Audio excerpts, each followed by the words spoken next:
"Dr. Carter, you're wasting precious time on a lost cause." The voice belonged to Dr. Richard Hoffman, the hospital's chief of medicine, and it stopped 27-year-old Dr. Zoe Carter in her tracks outside the private wing of St. Catherine's Medical Center. "I'm sorry, sir?" Zoe turned around, her medical supplies balanced in her arms.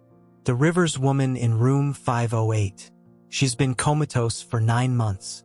The family's insurance is running out, and frankly, she's taking up a bed we need for patients with actual hope of recovery." Zoe felt her stomach tighten. "Dr. Hoffman, every patient deserves quality care regardless of their prognosis.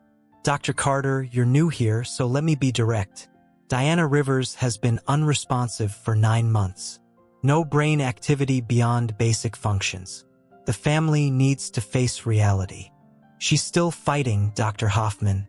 Her vitals are stable and her vitals are maintained by machines," Dr. Hoffman interrupted. "You're a talented young doctor, but you can't save everyone. Focus your energy on patients who can actually benefit from it." Zoe watched him walk away, her jaw clenched with frustration. In her 8 months at St. Catherine's, she'd gotten used to comments like that. The older doctors saw her as too young, too idealistic, too emotionally invested in her patients. But Zoe had her own reasons for fighting for the forgotten patients. She'd grown up watching her grandmother slowly fade away in a state hospital where overworked staff treated patients like numbers instead of people, which was exactly why she spent extra time with patients like Diana Rivers. Zoe pushed open the door to room 508 and looked at the woman lying motionless in the hospital bed. Diana Rivers, age 45, had been in a coma since a severe car accident 9 months ago. She breathed on her own but showed no signs of consciousness. No response to voices, no reaction to stimuli, no indication that anyone was home behind those closed eyes. "Good morning, Mrs. Rivers," Zoe said softly, setting down her supplies. "I'm Dr. Carter." "I'm going to change your bandages and check how you're healing." Zoe had been caring for Diana for 3 weeks now, and she developed a routine that the other staff thought was pointless. While most doctors and nurses did their jobs in clinical silence, Zoe talked to all her patients like they could hear every word. "You're looking better today," Zoe continued as she carefully unwrapped the bandages around Diana's head wound. "The swelling has gone down significantly, and the surgical site is healing beautifully." As Zoe worked, she found herself studying Diana's face more closely than usual. Even in a coma, she could see this had been a striking woman. Strong features, well-maintained skin, hands that spoke of someone who'd worked hard for what she had. "Your daughter visited yesterday," Zoe said, gently cleaning the wound. "Rachel, right? She seems like a wonderful young woman. She told me you're a real estate developer. Built your company from nothing." It was true. According to Rachel, Diana had started with one small property and built Rivers Development into one of the most successful real estate companies in the city. She'd gone from a single mother working 2 jobs to a millionaire entrepreneur. "She also told me something interesting," Zoe continued, applying fresh bandages with careful precision. "She said you grew up in foster care, just like I did." Zoe had never told any patient about her own background before, but something about Diana made her feel like she could share. "Rachel said you always talked about how important it was to fight for people who couldn't fight for themselves, that you never forgot what it felt like to be powerless." As Zoe finished with the bandages, she noticed something that made her pause. Diana's heart rate had increased slightly during the conversation about her daughter. "Mrs. Rivers?" Zoe leaned closer, watching the monitors carefully. "Can you hear me?" The heart rate settled back to normal, but Zoe made a mental note. "You know what I think?" Zoe said, pulling up a chair beside the bed. "I think you're still in there, fighting to come back. And I want you to know that someone's fighting for you out here too." For the next 2 weeks, Zoe made it a point to spend extra time with Diana during her rounds. She talked about her day, her other patients, her struggles with student debt, and the pressure of being one of the few black doctors in the hospital. Dr. Hoffman told me again today that I'm wasting time on you, Zoe said during one of her visits, checking Diana's reflexes. He thinks I should accept that some battles can't be won. Zoe was adjusting Diana's fore when she continued. But here's what he doesn't understand. When I was 12, my grandmother was in a hospital not unlike this one. She'd had a stroke, and the doctors wrote her off as hopeless. Zoe sat down in her usual chair. The staff barely spoke to her. They did the minimum required care and nothing more. She died feeling forgotten and abandoned. I became a doctor because of her, because I swore that no patient under my care would ever feel invisible. That's when Zoe noticed something that made her heart race. Diana's left hand had moved slightly, just a tiny shift of her fingers. Mrs. Rivers? Zoe leaned forward, taking Diana's hand gently. If you can hear me, squeeze my hand. Nothing happened for a moment. Then, so faintly Zoe almost missed it, she felt pressure against her palm. Oh my God, Zoe whispered. You are in there. Zoe immediately called for Dr. Hoffman and the neurologist, Dr. Patel. Both doctors examined Diana thoroughly, running tests and checking for responses. I see some minor improvements in reflexes, Dr. Patel said finally, but nothing that definitively indicates consciousness returning. But I felt her squeeze my hand, Zoe insisted, and her heart rate responds when I talk about her family. Dr. Hoffman looked skeptical. Dr. Carter, after 9 months in a coma, these could be automatic responses. Don't read more into this than what's there. Sir, I really think she's trying to communicate. Dr. Carter, Dr. Hoffman's voice was firm. The family is meeting with us tomorrow to discuss transitioning to palliative care. It's time to face reality. After the doctors left, Zoe sat alone with Diana, feeling defeated but not ready to give up. I'm sorry, she whispered, holding Diana's hand. I tried to convince them you're still fighting, but they won't listen. Zoe was quiet for a moment, then decided to share something she'd never told anyone. Mrs. Rivers, I need to tell you something. When I was in foster care, there was this one family that took me in when I was 15. The Washingtons. They were the first people who ever believed I could become anything I wanted. Zoe's voice got softer.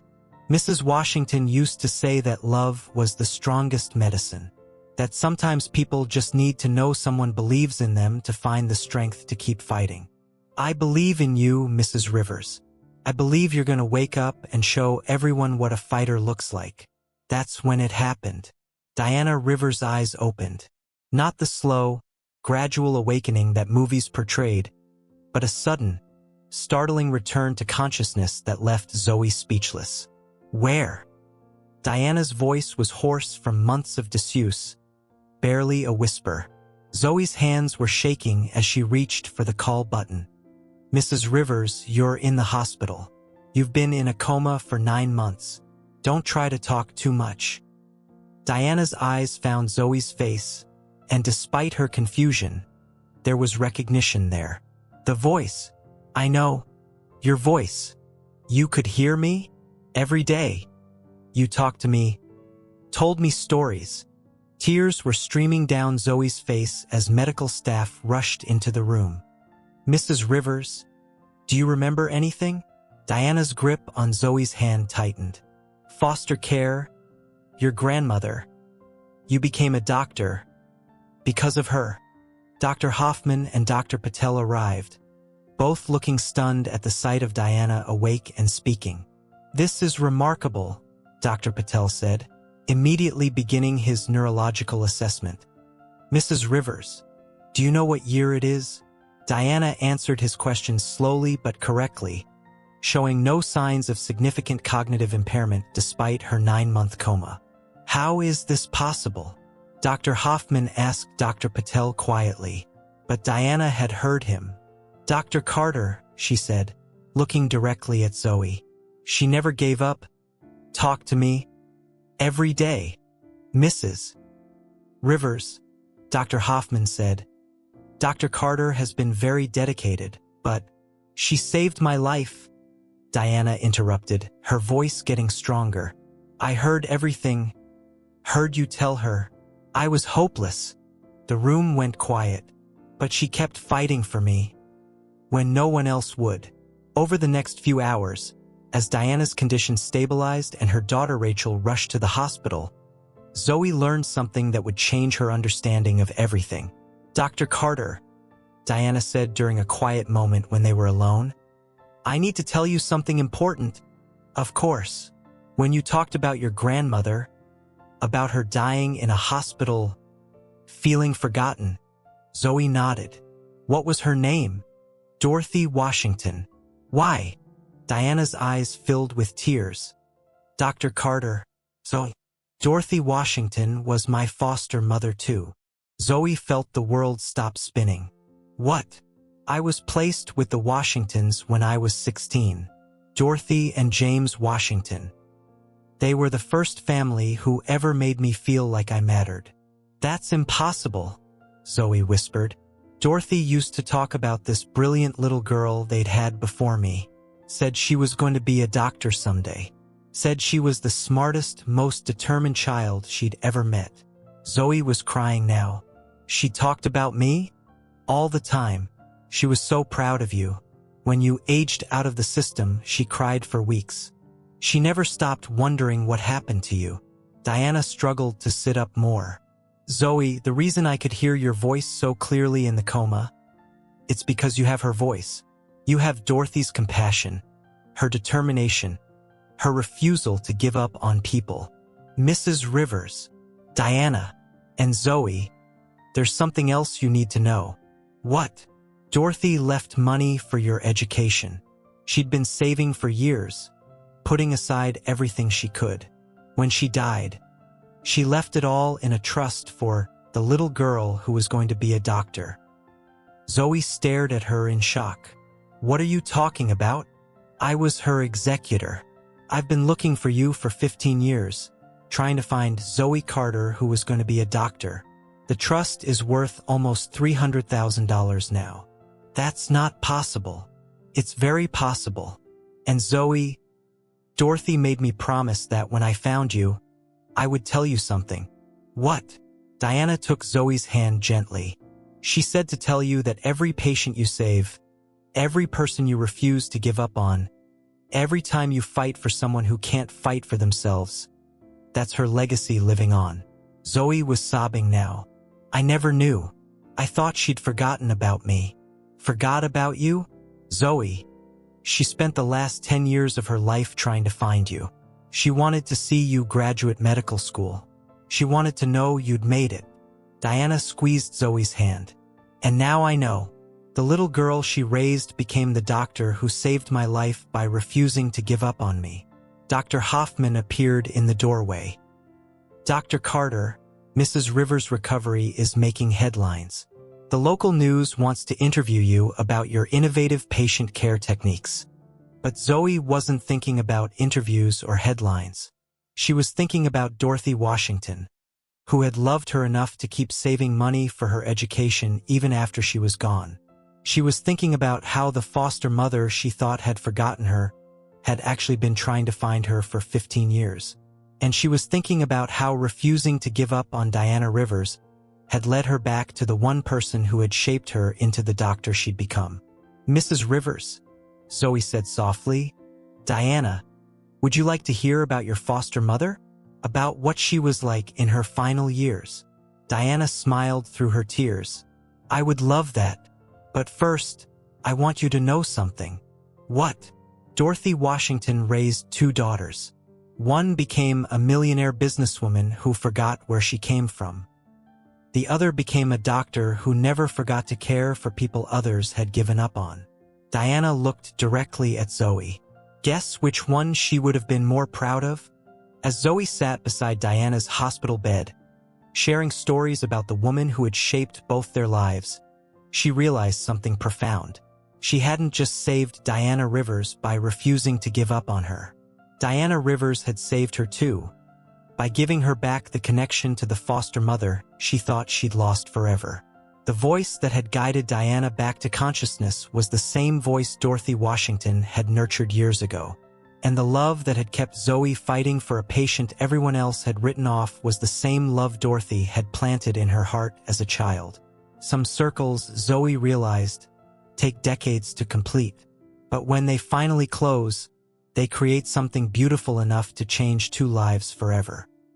Dorothy always said you'd save lives someday, Diana whispered as Zoe adjusted her pillows.